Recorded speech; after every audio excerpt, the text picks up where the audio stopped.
Thank you. I'm Tom. I'm an addict. I don't like going first either. And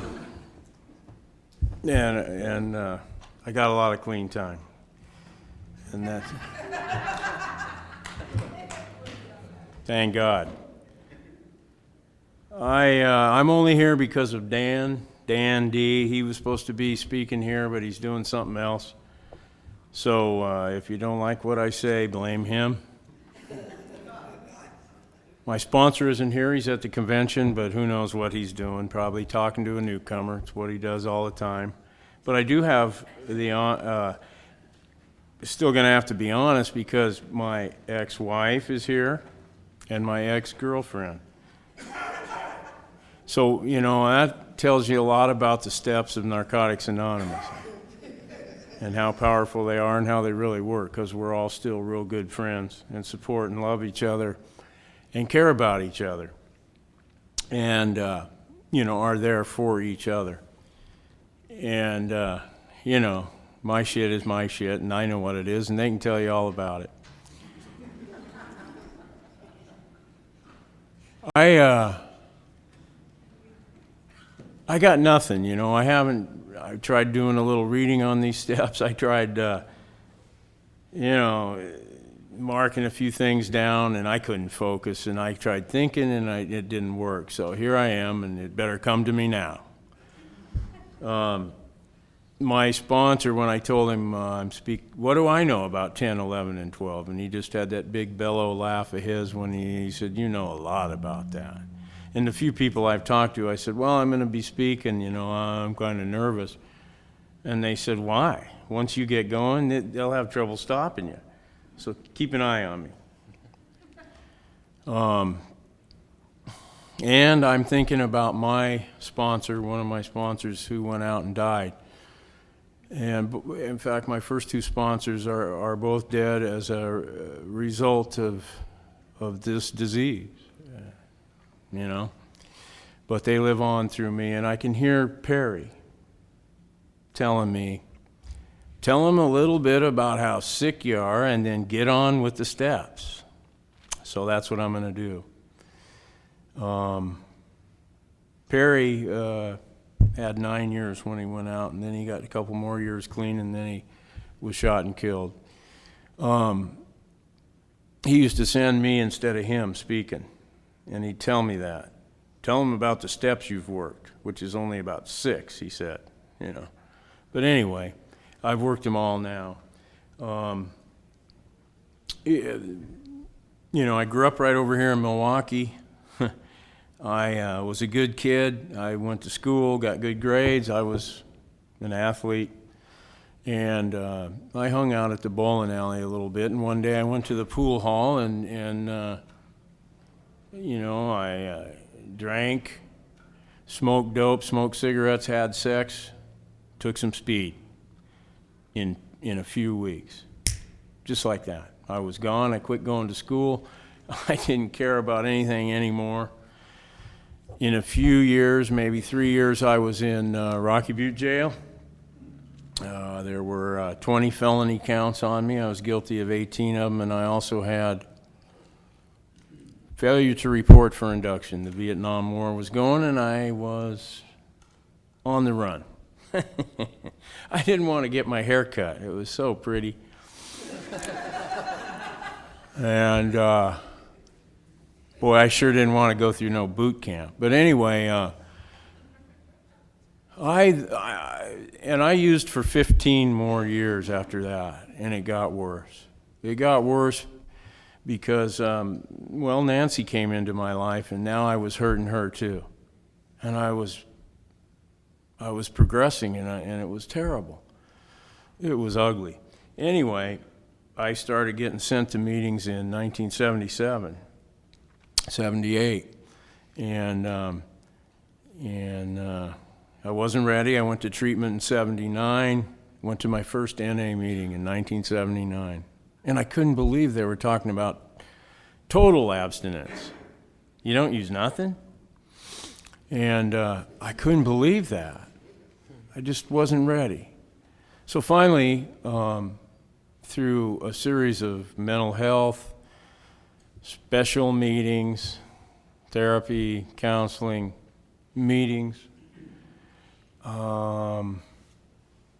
Couldn't quit and wanted to for a long time, for a good year. All kinds of different kind of 12-step meetings.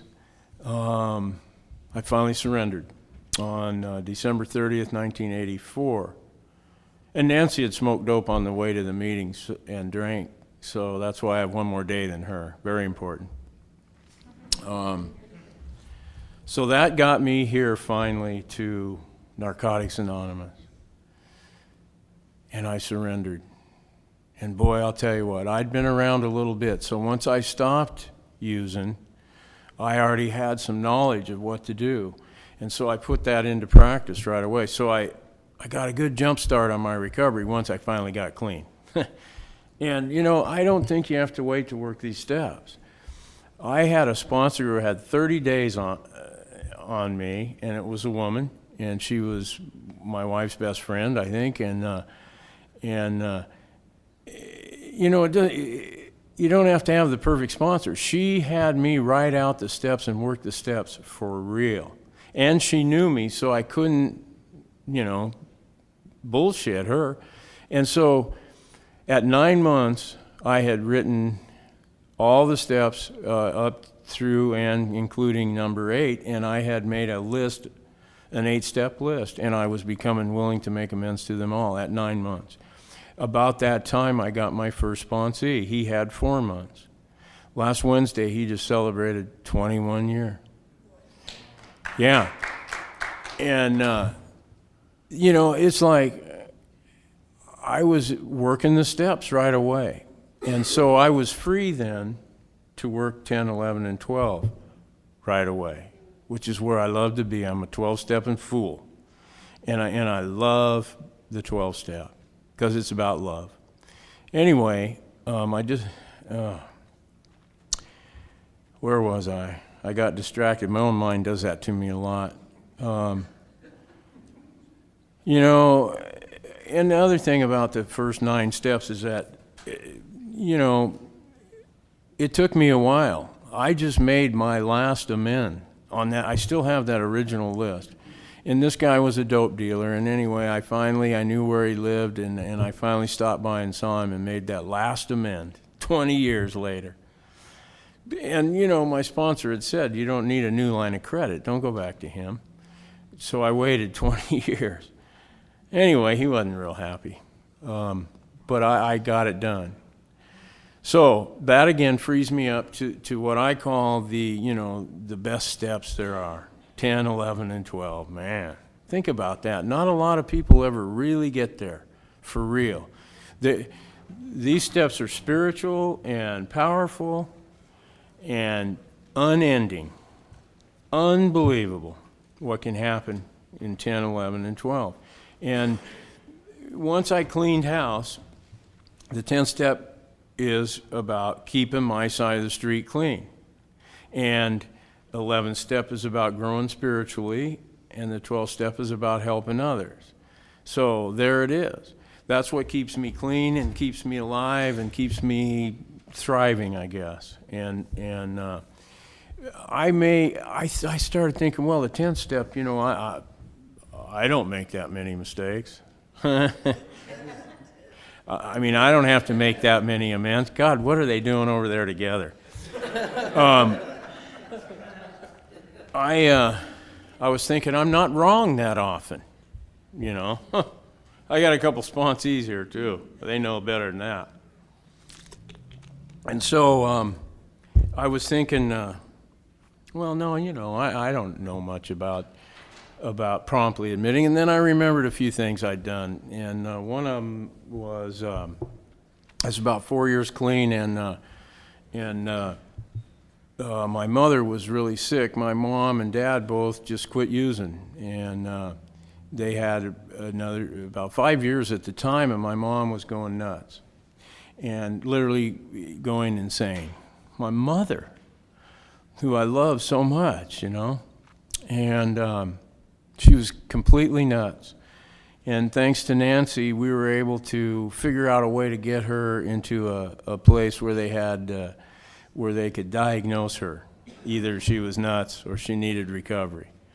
And those 3 professionals who were really good gave her an NA basic text and told her she had untreated addiction and needed to work the first step.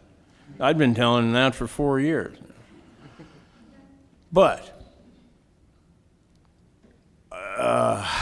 the insurance ran out, and what I did was I thought of this, and I'm sure I had help, drew up a contract stating what she would do once she got out of this place.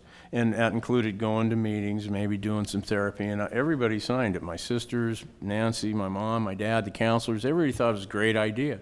Wow. It was really cool. And so a couple weeks into that, I'm talking to my dad, and I said, so how are the meetings going? He goes, we ain't going to any of them damn meetings. And I went nuts.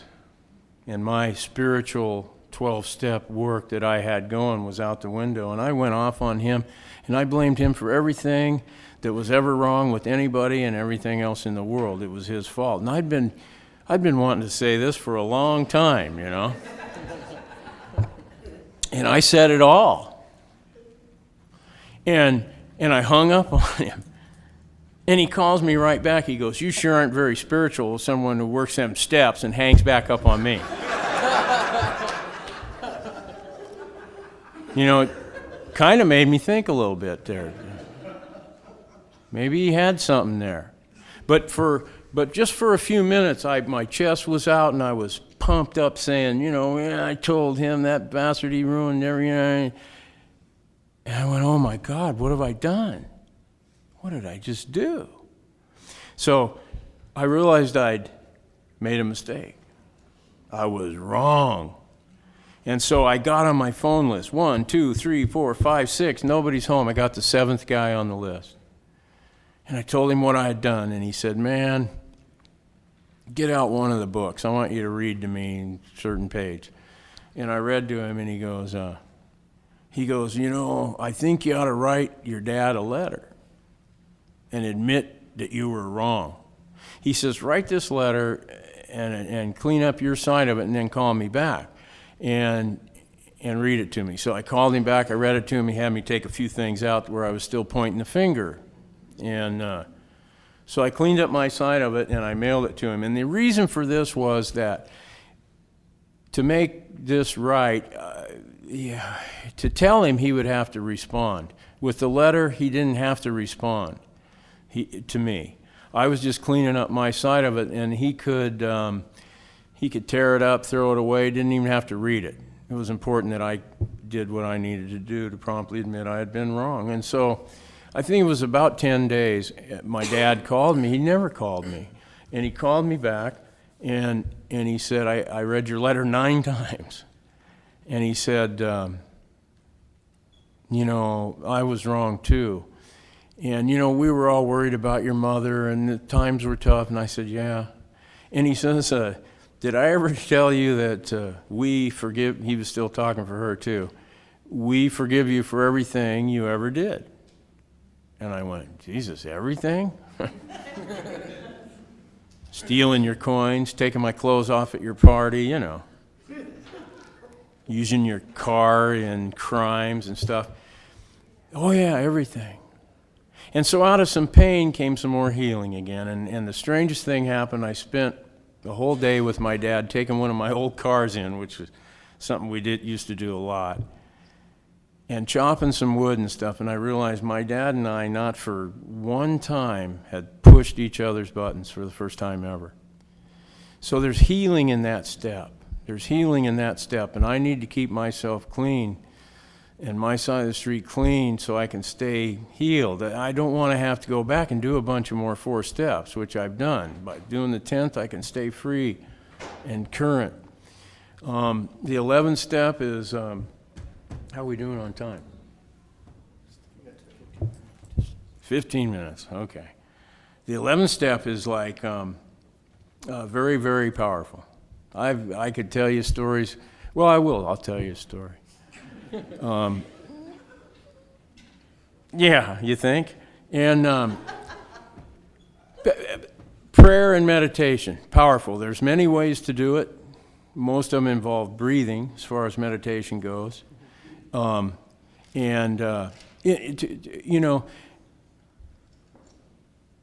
Praying only for knowledge of His will for us and the power to carry that out. I'm not afraid of that anymore. I'm not afraid of God's will for me. I'm totally, completely free to pray for God to put me where I'm supposed to be. He put me out at the jail Tuesday night, I don't always like where it takes me, but what are you going to do? It's working for me. So I'm not afraid of that. I don't pray for specific things anymore. And I've been free of that for about a year is all, to just really trust that and go with that. And then in the meditation, of course, I started meditating mostly when I found out I had the hepatitis C. Whoa, it's about 13, 12 years ago. And man, I really had to get spiritual. And it happened pretty quick with meditation. I had 5 years clean, and I was doing everything I needed to do, sponsoring, step work, meetings, praying, everything. Something wasn't right. And at 5 years clean, I remember starting to meditate. And I would go 10 minutes a day, 3-4 days a week, and it centered me, it got me grounded, and it really was the thing that was missing in my life. Powerful, powerful stuff. I don't know about these stories, but the one I remember is before we got clean, I was searching for a higher power, and I thought I was reading weird books and a lot of metaphysical, strange stuff, man, and searching. Being really spiritual, except for the quantity of marijuana I was smoking, and every now and then I'd slip into heroin and cocaine. But other than that, I was doing pretty good. And so I thought up this idea that I was going to dream up a house. And Nancy said, "Okay, you're crazy. I'll pray, and you do your whatever it is you do." And I was meditating, and I had her write down some of the things she wanted in a house, and I wrote down what I wanted, and I focused on it and meditated on it. And this sounds a little weird, but it's true. I was loaded when this happened. So the power of prayer and meditation doesn't matter. It's powerful. It doesn't matter what you tell, whatever. It'll get it for you. And so, did you catch that? I didn't. I lost myself. But anyway, I had a weird dream that I was at this house. I saw it. There was a lot of love coming out of it. It was strange. And I woke up screaming, "Where's the fucking plum tree?" And she goes, "You're dreaming." I said, "I know, but where's the plum tree?" And so she was telling somebody at work how her idiot husband had some dream and was trying to dream up a house. This is a quick version of a weird story. But she ended up going over there, and we went there. And then one day, Nancy and I went there, and the guy opened the door, and she had written down wood floors with an open beam ceiling, a big kitchen with a deck off the kitchen. I wrote daylight or basement, and she goes, "What kind of basement?" I said, "I don't know, daylight. What does that mean?" Anyway, it had a daylight basement. I said, "Fruit trees, room for a pool table, and a putting green." But anyway, we walked into this place, and here's this Russian guy who built the home, and he goes, "Oh, come on in." He goes, "There's your wood floors." I went, "What?"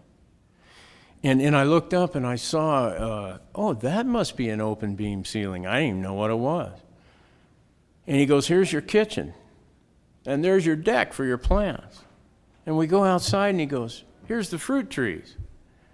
And I'm going, "Whoa." He goes, "Yeah, you got your cherry trees and stuff." And he goes, "You might not have noticed." He goes, "There's the plum tree." And I went, "Whoa, there's the plum tree." And Nancy was going, "Man, look at this. It's daylight basement, lots of room," she said. And what happened in that house was we got married again. Now, that's a long story. And we got clean in that house. We moved right in. I mean, it was one of those powers of meditation and prayer. And of course, she pointed out that the people all around us went to the church that she was going to. And I thought, man, she must have something. That prayer stuff must be powerful. So I kind of started getting into that. And it was about a year after we moved in, I believe, that we got clean. And then, just to prove that, if in my meditation I always try to include that it will benefit humanity, and also in my prayer, help me to benefit humanity. And so what happens is we get clean, and we have this big house, 4 big bedrooms, and wouldn't you know it, at about 2.5 years clean, we started taking young girls into our home. And they were little criminal addict girls, kind of like you, and with an attitude. And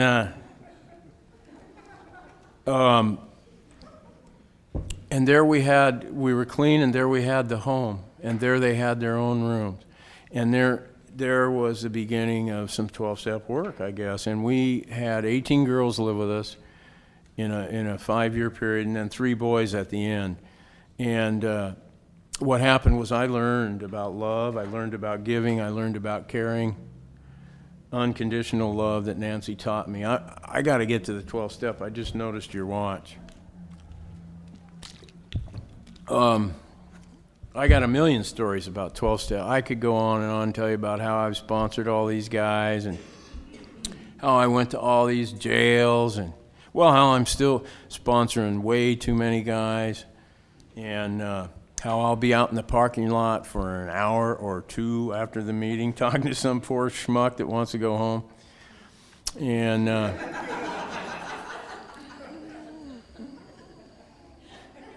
how I answer my phone,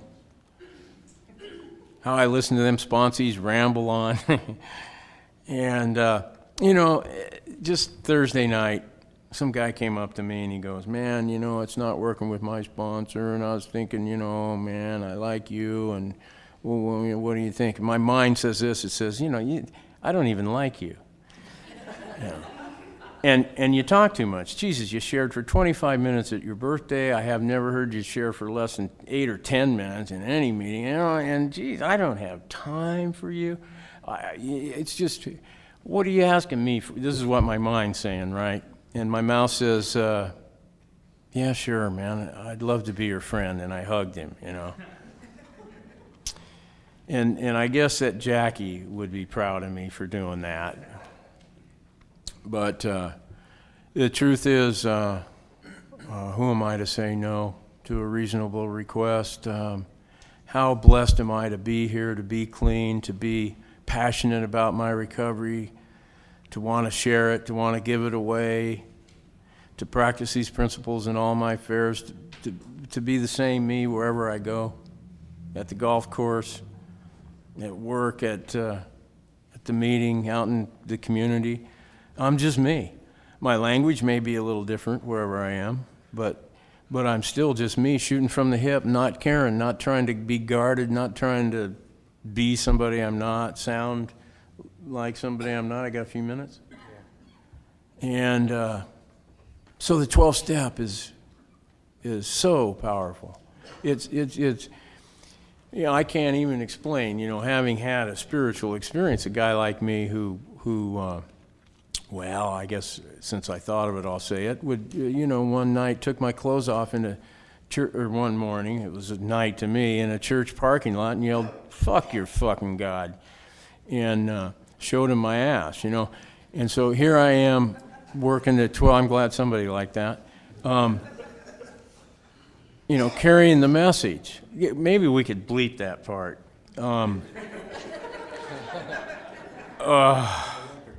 Yeah.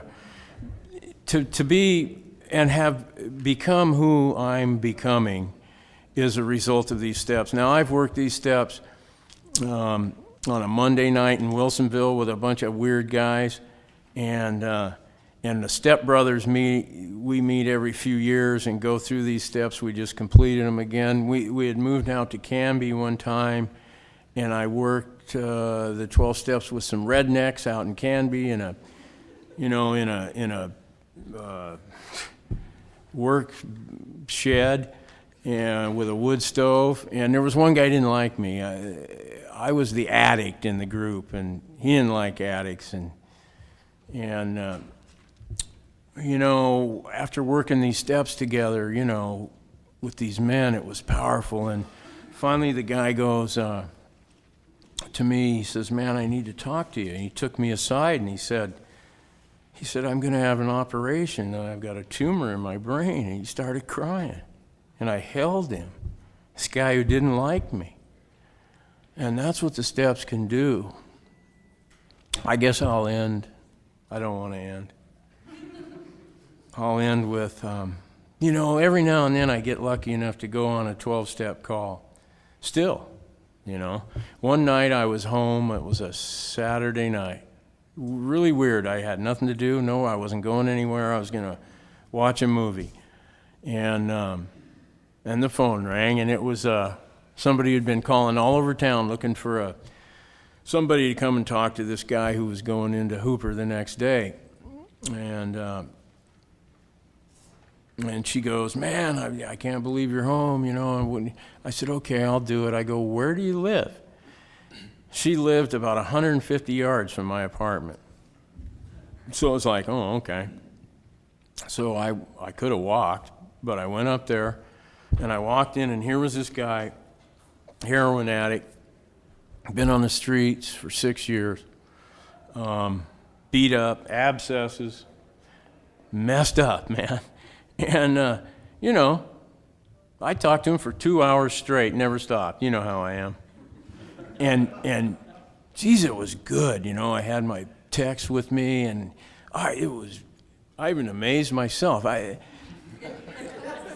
You know, sometimes stuff comes out of my mouth that I know I don't know. You know, how'd you know that? I don't know. And this guy even goes, "Wow," you know, yeah, wow, you know, and so. Because that's when I'm at my best, when I'm not thinking about me. I really need to be not thinking about me. And I wasn't. And he was ready, you know. He had to be. He was done. He was looking bad. And so I gave him my number and stuff. And just a few weeks later, you know, he had gone to Hooper, gone through the process, was in the den or whatever you do. And he called from the bus stop. He goes, "Man, you got my sister's number?" I go, "I don't know your sister." And I go, "You're loaded." And he goes, "Oh, fuck you, man. What do you mean?" And I said, "What happened?" And he goes, "Well, you know, they did this and they said that and they did, you know." And the thing was it broke my heart to hear this guy loaded. And not only did it break my heart, I knew where he was at. I've been there. I knew how he felt. I absolutely know I could be there. I hope I never forget that. He is me. And I only knew that guy for a few hours. And it just killed me knowing that. But I encourage you to work all of these steps, especially 10, 11, and 12. It'll make you free to be yourself. And that's it. Thank you.